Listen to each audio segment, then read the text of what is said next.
మొహమ్మద్ ఇర్ఫాన్ పాషా అండి. మీది ఎక్కడండి? పెనమలూరు మండలం గంగూరు గ్రామం అండి. ఏం చేస్తుంటారు మీరు? నేను యాజ్ వర్క్స్ మేనేజర్ అండ్ జాస్పర్ ఇండస్ట్రీ టాటా మోటార్స్లో పనిచేస్తాను సార్. దాదాపు 5 ఏళ్ళు అవుతుంది జగన్మోహన్ రెడ్డి గారు వచ్చి. ఎలా అనిపించింది అసలు? ఏం చెప్తారు? అసలు డెవలప్మెంట్ అనే మాటకి అసలు ఎలా మాట్లాడాలో అర్థం కావట్లా. డెవలప్మెంట్ అనేది ఏం జరగలేదు. ఓన్లీ ఎంతసేపుడికి వాళ్ళు ఏంటంటే ఇసుకల మీద ఉన్న ప్రేమ, లేదా మన ఇంకోటి ఏమంటే మద్యం మీద ఉన్న ప్రేమ, అవి అలాంటివి చేయటమే. లేకపోతే అంతే తప్ప డెవలప్మెంట్ అంటే వాళ్ళు దాన్ని సంపాదించుకోవడం కోసం చేసుకుంటున్నారే తప్ప ఆంధ్రప్రదేశ్ అభివృద్ధి చెందాలి, మనకు ఒక క్యాపిటల్ రావాలి, ఇది ఇలా చేయాలి అలా చేయాలని వాళ్ళకి ఏమి గోల్ ఏం లేదు. ఎంతసేపు 3 క్యాపిటల్స్ పెట్టాలి, ఉన్న క్యాపిటల్ని ఎత్తివేయాలి, ఏదో వాళ్ళు ఇష్టం వచ్చినట్టు చేసుకుంటూ వెళ్తున్నారు. ఇది కరెక్ట్ కాదు నా ఉద్దేశం. సరే అండి, ఇక్కడ మీరు వర్క్ చేస్తున్నా అంటున్నారు టాటా మోటార్స్. ఎస్, అవునండి. ఎలా ఉంది ఆ బిజినెస్? ఎలా ఉంది అది కూడా లేదు సార్. అసలు ఇంత ముందల చాలా ప్రతి నెల మేము చాలా రెవెన్యూ సంపాదించేవాళ్ళం. అంటే రెవెన్యూ అంటే డబ్బులు నెలకి ఇంతనే మాకు వచ్చేది. అసలు దాని సగం కూడా రావట్లేదు వెహికల్స్. అది రాకపోవటం మూలంగా కొంచెం ఏమంటే వాళ్ళు కూడా వాళ్ళ ఓనర్ కూడా ఎక్కడి దాకా అది భరిస్తాడు. కాబట్టి కొందరిని తొలగించడం కానీ కొంచెం ఆపటం కానీ అలా చేస్తున్నాం. ఎందుకంటే వెహికల్స్ ఫ్లో లేదు, అసలు మార్కెట్ లేకుండా చేశారండి. అసలు మార్కెట్ అనేదే లేదు. సరే అండి, ప్రస్తుతం ఈయనేమో డబ్బులు ఇస్తాను అందరికని చెప్తున్నారు, బటన్ నొక్కి అందరికి సంక్షేమం అందించాను అని చెప్పి మాట్లాడుతున్నారు. ఏమంటారు అసలు? ఎంతవరకు అమలు అవుతుంది అనుకోవచ్చు? సంక్షేమం అనే మాట అబద్ధం అండి. అది సంక్షేమం అలాంటి ఏం చేయట్లేదు. ఏంటంటే జస్ట్ ఆ బటన్ నొక్కి అనే మాట ఆయన ఆఫీస్లో గురించి నొక్కుతున్నాయి, ఎంతమందికి అందుతున్నాయి, ఎంతవరకు చేరవుతున్నాయి అనేది తనకే తెలవాలి. ఇక ఎందుకంటే నాకు తెలిసిన మా పరిధిలో ఎవరిని అడిగామండి, వాళ్ళ మనుషులకి వాళ్ళ దీనికి ఇస్తున్నారే తప్ప అందరికీ ఇస్తున్నారన్నమాట. కానీ ఆయన మాట్లాడేప్పుడు ఏమంటున్నారంటే పార్టీలు చూడడం, ఇది చూడడం, అది చూడడం అంటున్నారు. కానీ ఊళ్ళలో ఏం జరగాలో అవన్నీ జరుగుతున్నాయి. నార్మల్ పాత ఏదైతే ఊర్లో ఉన్నాయి వాళ్ళు ఎవరు ఉంటారు కదా, వాళ్ళ వ్యవస్థ, వాలంటరీ వ్యవస్థ అని కానీ వాళ్ళ టీం మెంబర్స్ ఉంటారు కదా, వాళ్ళు చేయాల్సిన పనులు వాళ్ళు చేసుకుంటారు. ఎవరిని ఆపాలి, ఎవరు ఇళ్ల స్థలాలు ఇచ్చామంటున్నారు, అందరికీ ఇవ్వాలి. అలానే ఎవరికైతే వాళ్ళకి తెలిసిన వాళ్ళు ఉన్నారో వాళ్ళకి ఇచ్చుకున్నారు. కానీ మా అందరికైతే న్యాయం జరుగుతుందని నేను అన్నాను. సరే అంటే ముఖ్యంగా ఈరోజు ఊరు గ్రామాలన్నీ కూడా అభివృద్ధి చెందాయి అని చెప్తున్నారు సచివాలయాల ద్వారా. మీరే ఉంటారు, ఎంతవరకు అభివృద్ధి చెందాయి? ఇప్పుడు నేను చిన్న ఉదాహరణ సార్, నేను ఒక 3-4 డేస్ క్రితమే నేను పొలం కోసానండి, వరి కోసాము. ఇంత ముందు ఆఫ్లైన్ అండి, ఇవాళ ఆన్లైన్. అంటే ఆ ఆన్లైన్లో ఎక్కడైతే ధాన్యం ఎక్కడైతే చూపిస్తుంది, ఏ ఫ్యాక్టరీకి అయితే చూపెడుతుందో అక్కడ వెళ్ళి వేయాలి. మాకు ఇంత ముందర ఏం చెప్పారు, మాకు ఒక సభ పెట్టారు. ఏది మన రైతు భరోసా వాళ్ళు ఒక సభ పెట్టి భోజనాలు పెట్టి వెల్కమ్ పెట్టారు. అయితే అప్పుడేమన్నారు, ఆఫ్లైన్ ఉంటుంది, మన ఊర్లో వేసుకోవచ్చు, వేరే ఊర్లో వేయటం అవసరం, మేము చేసి పెడతా ఉన్నారు. ఇవాళ ఎవరో డిఎం గారంట, అంటే దాని రైస్ సంబంధించి డిఎం గారు అలా కుదరదు, వాళ్ళు ఆన్లైన్లోనే వేయాలని. మొన్నటిదాకైతే ఆఫ్లైన్ జరిగింది, ఇప్పుడంతా ఆన్లైన్లో జరుగుతుంది. జరగటం మూలంగా ఏంటంటే ఇప్పుడు మా రైతులు అంటే నేను కానివ్వండి, మిగతా రైతులు కానీ వేరే ఊళ్ళో వెళ్ళి పడిగాపులు కావాలంటే చాలా కష్టం. అదే మన ఊళ్ళో మన ఫ్యాక్టరీలు ఉన్నాయి తీసుకుంటే అసలు ఈ బాధలేదు. ఎంత రేట్ అయితే అంత. అంటే వాళ్ళు యాక్చువల్గా 1652 రూపాయలు ఫిక్స్ చేశారు 10 వాటికి.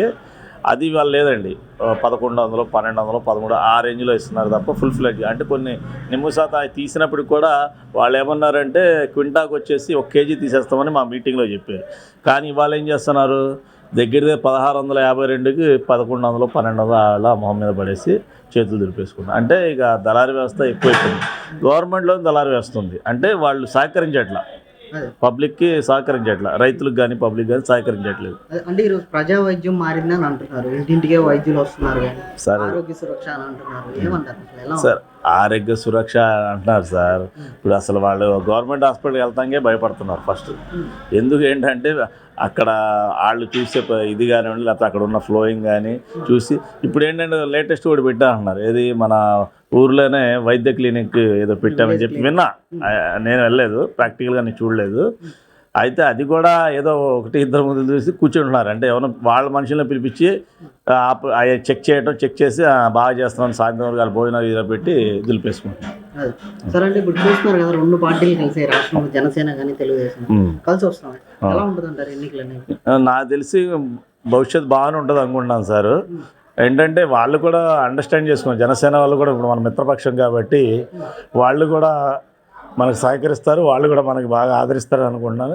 ఇన్షాల్లా ఇది మాత్రం సక్సెస్ అవుతుందని నేను అనుకుంటున్నాను సార్. మనమే విన్ అవుతామని నాకు పక్కా భరోసా ఉందండి. నమస్తేనా, మరి ప్రస్తుతం జగన్ గారి ప్రభుత్వం చూస్తున్నారు, 5 ఏళ్ళు అయిపోవచ్చింది. మరి నిజంగా ఆయన అభివృద్ధి చేశాను, మంచి చేశాను ప్రజలందరికీ కూడా అని చెప్పి మాట్లాడుతున్నారు. మరి మీరేమంటారు? అసలు ఏమన్నా అభివృద్ధి చేశారనిపిస్తుందా ఏంటి అసలు? 5 ఏళ్లలో జగన్మోహన్ రెడ్డి గారు అభివృద్ధి అయితే చేయలేదమ్మా. ఇప్పుడు 6 నెలలు ఉండగా కొద్ది గొప్ప గోతులు ఉన్న దానికి తార్ రోడ్లు అంతగా ఎగిలాగా గోతులు పూడుస్తున్నాడు. అంత కంకర ఇప్పుడు పూడుస్తున్నాడు. 5 సంవత్సరాల ముందు చేయలేకపోయాడు. అలాగే మైనార్టీలకు కావాలని, బీసీలకు కావాలని, ఎస్సీ ఎస్టీలకు కావాలని ఎవరికి కార్పొరేషన్లు అయితే ఏర్పాటు చేసి చైర్పర్సన్లు, డైరెక్టర్ల పోస్టులు అయితే ఇచ్చారు. కానీ ఏ మాత్రం వాళ్ళకి కార్పొరేషన్ నిధులు మాత్రం మంజూరు చేయలేకపోయారు. అది దొంగదారి పట్టి ఏ డబ్బులన్నీ దోచుకుతుంటున్నాడు తప్ప ఎవరికి కార్పొరేషన్ విధంగా ఎవరు అభివృద్ధి చెందలేకపోయారు. అలాగే మనం ఇంకో విషయం చెప్పుకోవాలి. గతంలో అన్నా క్యాంటీన్ ఉండేది. 5 రూపాయలకి పేదవాడు కడుపు నిండా అన్నం తినేవాడు. పొద్దున మధ్యాహ్నం రాత్రి ఉండేది. పొద్దున్న టిఫిన్ పెట్టేవాళ్ళు, మధ్యాహ్నం భోజనం, నైట్ భోజనాలు ఉండేవి. ఏవీ లేవు. ఇంకా ఆడపిల్ల పెళ్లి చేసుకుంటే గతంలో 1,00,000 రూపాయలు ఇచ్చేవాళ్ళు. ఈయన 5 ఏళ్లలో ఇప్పుడు ఆఖరికి వచ్చేపాటికి ఇప్పుడు ఇస్తున్నానని చెప్పి ఇప్పుడు కూడా సరిగ్గా కొంతమందికి అందట్లేదు. 100లో 20 మందికి ఇచ్చి మొత్తం మిగతా 80 మందికి కూడా ఇచ్చేసానంటే ఎలా ఇదే ఇద్దని చెప్పి నేను చెప్తున్నాను. అది ఇంకేంటంటే విదేశీ చదువులకి అమౌంట్లు ఇవ్వలేకపోయారు. ఇమాముల మౌజాలకు కూడా ఇవ్వలేదు. ఇలా ఎంతోగానో సంక్షేమ పథకాలు చేస్తున్నాను అంటున్నాడు. కానీ ప్రజలందరినీ నెట్టేట ముంచేశాడు జగన్మోహన్ రెడ్డి. ఆయన మంత్రులు ఉన్నారంటే రాష్ట్ర పార్టీ ఆఫీసుల మీద దాడులు చేయడానికి పరిమితమయ్యారు తప్ప వాళ్ళు ఓట్లేసిన ప్రజలకి ఏం చేయలేని పరిస్థితిలో ఉన్న ఈరోజు వాళ్ళు బీసీ మంత్రులు కానీ, ఎస్సీ మంత్రులు కానీ, మైనార్టీ మంత్రులు కానీ ఏ రోజైనా వెళ్ళి జగన్మోహన్ రెడ్డి ముందు, అయ్యా మనం మైనార్టీలకి కార్పొరేషన్లు పెట్టాం, వాళ్ళ నిధులు వాళ్ళకి ఇచ్చి ప్రజల్ని మనం ఇది చేస్తామంటే నోర్లు మూసుకొని కూర్చునే పరిస్థితి ఏర్పడిందని చెప్పి 5 ఏళ్ళు మంత్రులు కూడా నోర్లు మూసుకునే ఉన్నారు. మీరు చూస్తున్నారు కదా. ఏనాడైనా నోరెప్పి జగన్మోహన్ రెడ్డి గారు తిరగబాటు అన్నది వీళ్ళు మంత్రులు కూడా చేయలేదు. ఏమన్నా అంటే జగన్మోహన్ రెడ్డి గారు ఇంటి మీదకి వెళ్ళమానండి, అమ్మటినే 100 కార్లు వేసుకెళ్తాం, రాళ్ళు తీసుకెళ్తాం, రాడ్లు తీసుకెళ్ళి పార్టీ ఆఫీసులు దౌర్జన్యంగా పగలకొట్టేయడం, దీనికే పరిమితం అయ్యారు తప్ప ఏమన్నా నోరు తెరిచి మాట్లాడితే ప్రజలను ముందుగానే ప్రతిపక్షంలో ఉన్న పార్టీ నాయకులు కూడా రోడ్డెక్కి ఎక్కడైనా ధర్నాలు చేస్తే ఇంటికి పోలీసులు వచ్చేస్తారు. ముందుగానే వచ్చేసి హౌస్ అరెస్టులు చేసేస్తారు. 5 ఏళ్ళు జరిగింది చరిత్ర అయితే ఇదండి వాళ్ళది. అంటే ఇక్కడ దేశంలో ఏపీలో ఉన్న పరిస్థితులు ఎక్కడా లేవు, ఈరోజు అంత అభివృద్ధి జరిగింది ఏపీలో అని చెప్తున్నారు కదా. అబ్బో, ఏపీలో ఉన్న పరిస్థితి అసలు చంద్రబాబు నాయుడు వచ్చిన తర్వాత రాష్ట్రంలో అసలు మనం చాలా వెనక్కి పడిపోయాం. నిన్నగాక మొన్న వచ్చిన తెలంగాణ ముఖ్యమంత్రి రెండోసారి కాంగ్రెస్ పార్టీగా రేవంత్ రెడ్డి గారు వచ్చారు. ఆయన వచ్చి 3 నెలలు అవుతుందేమో కానీ ఆయన మాత్రం చాలా చేశాడు. 3 నెలలకు 4 నెలలకు. ఈయన 5 ఏళ్ళు ఉండి కూడా రేవంత్ రెడ్డిలో 1 నెల ఆయన చేసిన దాంట్లో కొద్దిగా కూడా చేయలేని పరిస్థితిలో ఏర్పడ్డాడు ఆయన. అది అంటే ఎలా ఉంటుంది అంటారు ఎన్నికలు అనేది ఆయన పూర్తిగా విఫలమయ్యాడని చెప్పి నేను చెప్తున్నా. ఇప్పటికే 88 సీట్లు 90 సీట్లు మార్చేసి ఇప్పటికే పూర్తిగా విఫలమైపోయాడు. టీడీపీలో నుంచి వచ్చే వాళ్ళని స్వాగతిస్తున్నాడు. ఆయన మాత్రం తప్పనిసరిగా టీడీపీలో నుంచి వైసీపీలోకి వెళ్ళిన వాళ్ళు కూడా ఆయనకి నెట్టెట్టా ముంచేస్తారని చెప్పి నేను తెలియజేస్తున్నా. ఇక్కడ సంక్షేమం అన్నీ ఉన్న ముఖ్యమంత్రి చంద్రబాబు గారినే మోసం చేసి ఈరోజు నీ దగ్గరికి వస్తున్నారంటే వాళ్ళు సీట్లు దక్కలేదని వచ్చారు. అంతేగాని నీకేదో నువ్వు చెప్పిన దాంట్లో ఇది జరిగిపోతుంది అనేది